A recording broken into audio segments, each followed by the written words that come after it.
الآن سنقول من هنا بلدنا الروضة، ونقول من المرنجي أحمد الجيزي والتورنادو أورتيجا والجنرال أوكا في المهرجان الجديد. خش يا معلم. يا زمان راح بيد الخير ده الشر بقى كتير، جايين نحكي حدوتة بين طيب وشرير. بداية حكايتنا عالم واحد طيب محترم، على عمل الخير بيصارع وسط الناس والشوارع.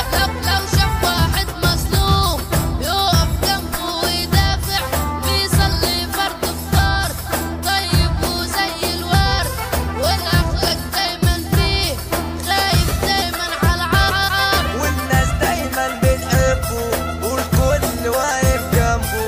لو مرة وقع في دقيقة الناس على طول تسنده، في الواجب ما يقصرش الكلمة ما يكررش، يسمع للأكبر منه بيصلح ما يكسرش. أما الحكاية التانية حصلت كتير في الدنيا، واحد شرير وناسي إن الدنيا يابا فانية، إن الدنيا يابا فانية. أورتيجا يزعق ويغني ويحكي الحكاية في ثانية، يحكي الحكاية في ثانية. الشر بيجري في دمه ومحدش خالص همه، يلسع زي العقربة يلسع على طول ويسيب، بيكون وقيادته بتوجع غير الصحاب بيودع ويفرج الحبيب زي العقرب ويلسع. الناس تشتكي منه كرهه ومحدش حبه، مش مقبول من الناس علشان شره وزنه.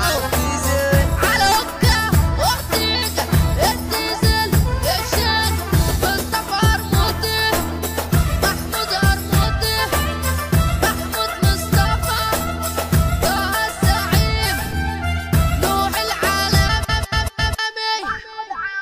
يحيى محمد، يونس الشدل، مصطفى خالد، كريم يا فيجو، اسلام يا بصلة، هنقول شكرا، مروان ابو الشهود، محمود التركي، زاهر النجم، مارتن وجدي، يحيى سعيد راوي، يحسن ياقوت، على حمو خميس، على حمو الصفي، ربيع الألماني، ربيع الألماني.